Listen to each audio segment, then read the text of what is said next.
pengkhianatan, datang lagi ujian berikutnya. Namanya ujian integritas. Tadi Ibu Munte sudah bilang, integritas itu sudah dapat dipercaya. Hati saudara, mulut saudara, tindakan saudara sejalan. Dua orang punya integritas. Jangan mulutnya manis, bahkan sampai apa istilah sekarang, cipika-cipiki. Ya. Tetapi kelakuannya berbeda. Kita tidak mau demikian. Yusuf adalah orang yang punya integritas. Termasuk di dalamnya dia orang yang kudus. Kalau orang punya integritas, dia hidupnya kudus, saudara. Tahu saudara, Yusuf ini tentunya merupakan orang yang memiliki banyak kualitas yang baik, sehingga Potifar percaya kepadanya. Ibu Munte tadi berkata, kalau mengerjakan pekerjaan pelayanan ada jam-jamnya, harus rajin, harus tekun, harus jujur, harus mau berkorban. Inilah yang dilakukan Yusuf. Lalu Potifar menyerahkan isi rumahnya kepadanya. 1 Korintus 4 ayat 2 juga berkata, yang akhirnya dituntut dari pelayan-pelayan yang demikian adalah mereka ternyata dapat dipercayai. Mari pegang hati saudara, katakan, saya dapat dipercayai. Amin. Artinya begini, kalau ada kesempatan buat dosa, saudara tolak. Takut akan Tuhan, Bu Amsal berkata, membenci kejahatan, membenci dosa. Itu orang yang punya integritas. Kalau memang karena tidak ada kesempatan, maka tidak buat dosa, integritas saudara belum teruji. Tapi kalau ada kesempatan buat dosa, saudara tolak dosa, saudara lulus ujian integritas. Inilah dilakukan oleh Yusuf. Dalam Kejadian 39 ayat 6 sampai 10, saya tidak usah baca, saudara tahu ceritanya. Diterangkan bahwa istri Potifar membujuk Yusuf untuk melakukan kenajisan bersama dengan dia 1 kali. Amin. Tidak. Tiap hari, berulang-ulang, terus-menerus, bukan sekali, namun dari hari ke hari. Kalau dia dengan terus terang, tidak tahu malu. Itulah orang-orang yang dipakai setan, saudara. Tidak tahu malu. Saudara anak Tuhan, tolonglah jangan tahu malu dalam mengerjakan kebenaran. Jangan malu-malu dalam mengerjakan kebenaran. Jangan malu-malu mengakui Yesus. Jangan malu-malu hidup kudus. Dia cakap kotor di situ demi menjaga perasaannya, saudara ikut ketawa. Kenapa saudara malu tidak ketawa? Dia cakap kotor, tidak perlu ketawa. Saudara memang harus jadi terang. Nah, istri Potifar menggoda Yusuf. Ada kesempatan untuk berbuat dosa. Semua bilang ada. Tapi Yusuf berkata tidak. Coba semua katakan tidak. Banyak orang kita pikir baik, datang kesempatan, ketahuan aslinya yang jahat. Yusuf ini terbalik. Dipikir orang dia anak manja, datang kesempatan buat dosa, apalagi Yusuf elok parasnya. Ya, Alkitab menuliskan, datang kesempatan buat dosa, nampak aslinya yang kudus, aslinya yang baik. Begitulah saudara, di mana Tuhan menempatkan saudara.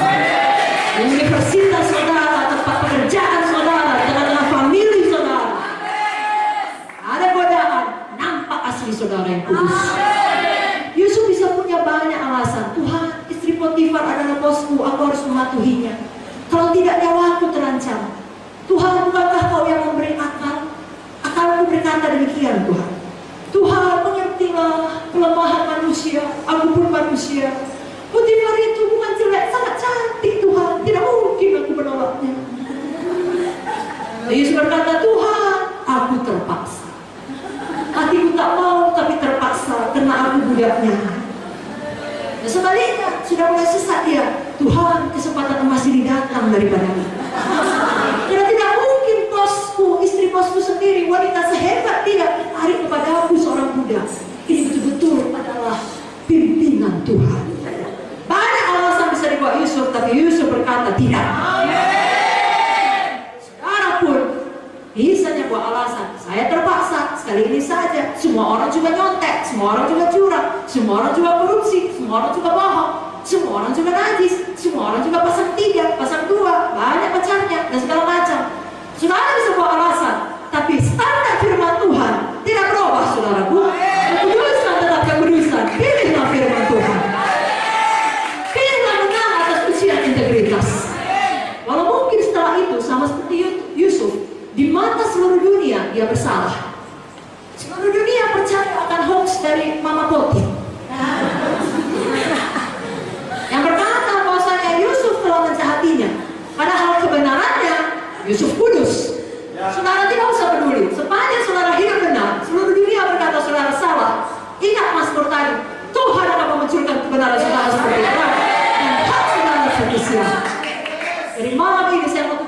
saudara, kalau ada kesempatan korupsi, katakan tidak. Ada kesempatan malas, katakan tidak. Ada kesempatan untuk curang, katakan tidak. Amin saudara. Dan khusus pada anak-anak muda, ada kesempatan untuk melakukan kenajisan, katakan tidak. Amin. Kenapa Yusuf ini mengatakan tidak? Karena dia lebih menyadari kehadiran Tuhan daripada kehadiran perempuan cantik itu. Tidak ada apa-apanya luaran ini. Dia tahu betul manusia sebenarnya adalah yang di dalam, bukan tubuh ini. Amin saudaraku. Itu sebabnya Yusuf menang. Saudara, sadari kehadiran Tuhan. Dalam kamar saudara sendirian, Tuhan hadir. Tidak segampang itu saudara membuka situs pornografi. Kamu mengerti? Kalau menyadari kehadiran Tuhan, kalau kelihatannya tidak ada manusia yang melihat, tapi Tuhan itu ada sama dengan saudara. Yang maha hadir. Dan buku Amsal pasal yang ke-15 mengatakan, mata Tuhan ada di segala tempat, mengawasi yang baik dan yang jahat, pilihlah golongan yang baik. Amin saudara. Anak-anak muda jangan berzina. Dalam Amsal 6 ayat 32 sampai 33 dikatakan, siapa melakukan zina tidak berakal budi. Siapa melakukan zina tidak berakal budi. Orang yang berbuat demikian merusak diri.